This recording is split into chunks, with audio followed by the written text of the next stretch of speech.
Housing federation आणि आमदार संजय केळकर यांच्या सातत्यपूर्ण पाठपुराव्यानंतर महायुती सरकारकडून अकृषी कर पूर्णतः माफ करण्यात आलाय। त्यामुळे अकृषी कराच्या जिजिया ओझानं हैराण झालेल्या गृहनिर्माण संस्थांची कराच्या या जातातून मुक्तता झाली आहे। यानिमित्त महाराष्ट्रातील 4.5 कोटी रहिवाशांच्या वतीनं ठाणे जिल्हा हाऊसिंग फेडरेशननं शनिवारी आमदार संजय केळकर यांचा जाहीर सत्कार केला। हाऊसिंग फेडरेशनच्या कार्यालयात पार पडलेल्या या कार्यक्रमाला हाऊसिंग फेडरेशनचे अध्यक्ष सीताराम राणे, भाजप ठाणे शहर उपाध्यक्ष महेश कदम, फेडरेशनच्या संचालक शैलजा गस्ते, विनोद देसाई, संतोष साळुंखे आणि अल्केश कदम आदींसह रहिवासी उपस्थित होते। महाराष्ट्रात 1,25,000 गृहनिर्माण संस्था आहेत, तर ठाणे जिल्ह्यात 33,000 आणि शहरात 4,500 सोसायट्या आहेत। अकृषी कराच्या नोटिसांमुळे राज्यातील 4.5 कोटी रहिवासी हतबल झाले होते।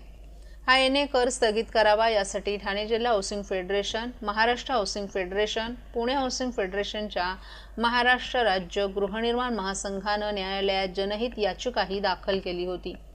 याबरोबरीने ठाणे शहराचे आमदार संजय केळकर यांनी विधिमंडळामध्ये तसंच 2018 ते 2023 पर्यंत संबंधित 3 मंत्र्यांकडे वारंवार बैठका घेऊन हा मुद्दा लावून धरला होता। एक घर आणि 2 कर हा जाच कशासाठी असा सवाल करत सरकारकडे पाठपुरावा केल्यानंतर तत्कालीन महसूल मंत्री राधाकृष्ण विखे पाटील यांनी अकृषी कर रद्द करण्यासाठी समिती नेमून एनए कर वसुलीला स्थगिती दिली होती। तर नुकत्याच पार पडलेल्या बैठकीत महायुती सरकारनं अकृषी कर पूर्णतः माफ करण्याचा निर्णय घेतला। अखेर आमदार संजय केळकर आणि हाऊसिंग फेडरेशननं केलेल्या अथक प्रयत्नांना यश आले। या निमित्तानं हाऊसिंग फेडरेशनचे अध्यक्ष सीताराम राणे यांनी आमदार संजय केळकर यांचा पुष्पगुच्छ आणि शाल देऊन जाहीर सत्कार केलाय।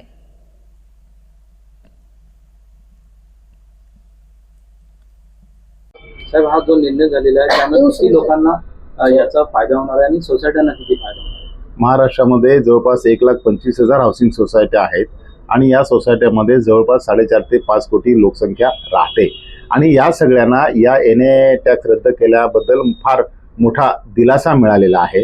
आपण हाऊसिंग फेडरेशनच्या माध्यमातून रिट पिटिशन दाखल केली होती आणि विधिमंडळात केळकर साहेब याचा गेले कित्येक वर्ष पाठपुरावा करत होते, त्याला यश मिळालं। केळकर साहेबांनी शेवटचा षटकार मारला। सह्याद्री अतिथीगृहामध्ये मीटिंग घेऊन तो रद्द करण्यासाठी विनंती केली आणि शासनाने ती मान्य केली। त्यामुळे आमच्या 4.5 कोटी लोकांना याचा मोठा फायदा होणार आहे, उपयोग होणार आहे आणि त्यामुळे मी माननीय मुख्यमंत्री एकनाथजी शिंदे, उपमुख्यमंत्री माननीय देवेंद्रजी फडणवीस आणि अजितदादा पवार या सगळ्यांचे मी आभार मानतो आणि महाराष्ट्रातल्या 4.5 कोटी लोकांच्या वतीने त्यांना धन्यवाद देतो। यानंतर पुढचा मुद्दा असा असणार आहे, भविष्यात केळकर साहेबांना त्याचा लढा द्यावा लागणार आहे। आता याच्या पुढचा टॅक्स रद्द झालेला आहे, पण 2012 पासून स्थगिती आहे, तो टॅक्स लोकांनी भरलेला नाही, तो सुद्धा माफ करायला हवा अशी विनंती आम्ही सगळ्यांच्या वतीने केळकर साहेबांना करणार आहोत आणि या निवडणुकीनंतर त्याचा पाठपुरावा तो सुद्धा रद्द होईल आणि त्यासाठी केळकर साहेब पुढाकार घेतील यावर आमचा विश्वास आहे। पुन्हा एकदा आमच्या महाराष्ट्रातल्या 4.5 कोटी लोकांच्या वतीने सरकारचं आणि महसूल मंत्री त्याचबरोबर मुख्यमंत्री, उपमुख्यमंत्री यांना धन्यवाद देईन, त्यांचे आभार मानेन। धन्यवाद। ओके।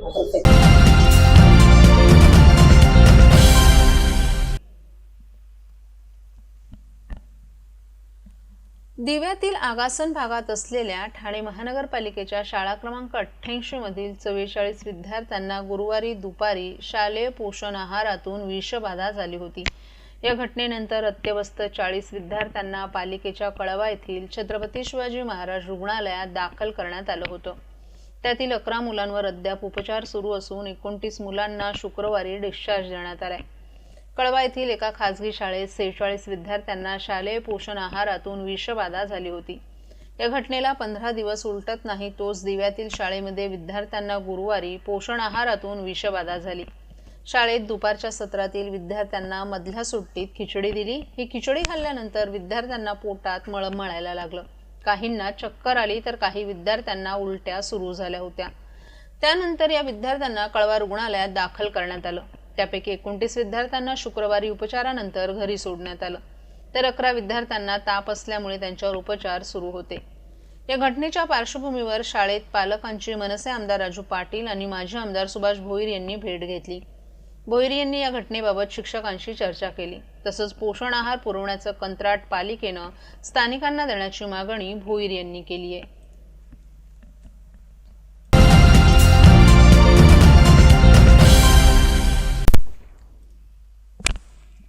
लाडकी बहीण योजनेवर कितीही सकारात्मक नकारात्मक टीका होत असली तरी बहिणींचा मुख्यमंत्र्यांच्या जिल्ह्यात चांगला प्रतिसाद मिळतोय.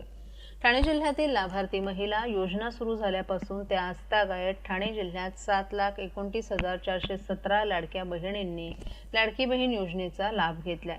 सर्वाधिक लाडक्या बहिणींची संख्या ठाणे महापालिका क्षेत्रात आहे. शहरातील सुमारे 1,86,295 लाडक्या बहिणी योजनेच्या लाभार्थी आहेत. 21 ते 60 वर्ष वयोगटातील तसंच ज्यांच्या कुटुंबांचं वार्षिक उत्पन्न 2,50,000 पर्यंत आहे अशा महिला लाडकी बहीण योजनेसाठी पात्र आहेत. जून 2024 पासून प्रतिमाह 1,500 रुपये महिलांना देण्यात येत आहेत.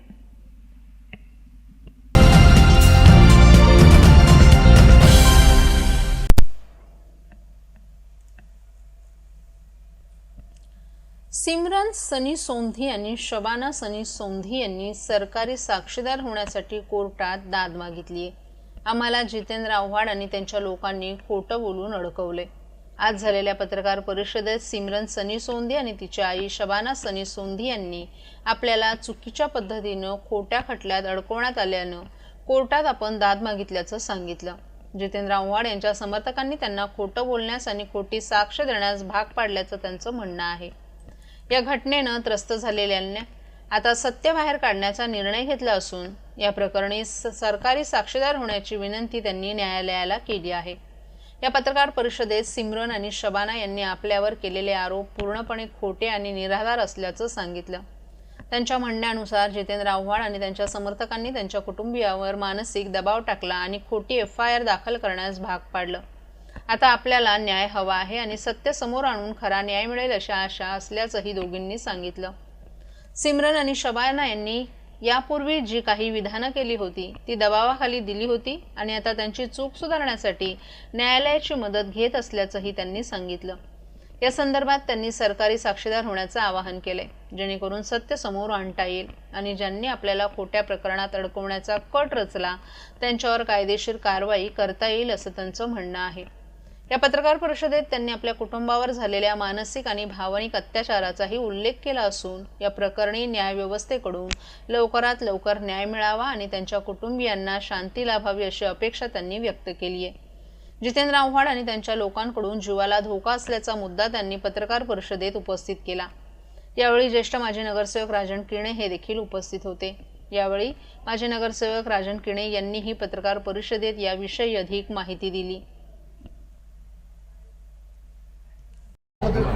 पत्रकार परिषद घेतली, काय नेमकं कारण?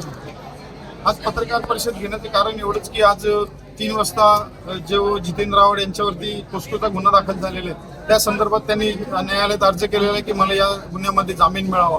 पण आमची न्यायालयाला हीच विनंती आहे की या जितेंद्र आव्हाड सारख्या खोट्या माणसाला कोणत्याही प्रकारे जामीन होऊ नये यासाठी आम्ही न्यायालयाला विनंती करतो.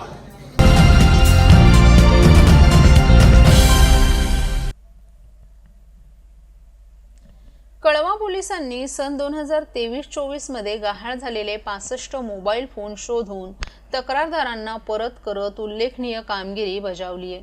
गहाळ झालेल्या या मोबाईल फोनची एकूण किंमत सुमारे 7,20,000 रुपये इतकी आहे.